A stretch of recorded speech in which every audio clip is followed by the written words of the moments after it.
The pines that watched.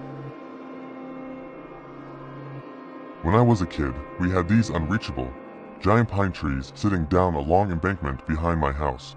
My parents would repeatedly warn me not to approach the hill to get a closer look. The hill wasn't particularly steep, but to my child's sensibilities, there was an element of danger, especially because Mom and Dad told me no without much elaboration. I could have been seriously hurt if I lost my footing, but I rarely had any reason to visit that area unless I was taking the trash out to the small gravel path where we kept our garbage bins.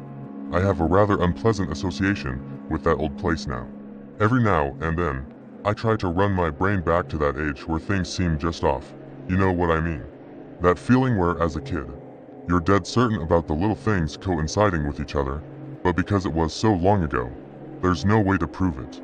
The primary element of that unpleasantness was the trees. I don't have any specific memories from that house by now, but I do remember the pines. I remember looking at them from my bedroom window at night, elevated just slightly above ground floor, so I was more so on a second floor.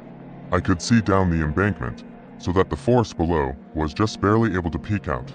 I'd see the trees swaying in the night breeze, black giants contrasting against a dark blue sky.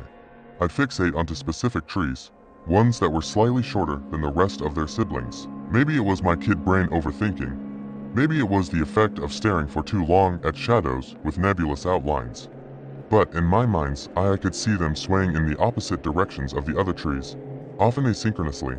Sometimes they'd stand completely still even during turbulent storms.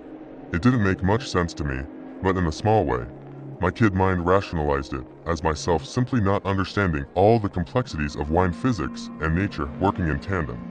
But the excuses of not understanding would rapidly give way to doubt. After all, if I didn't understand why they do what they do, would that not justify my delusion?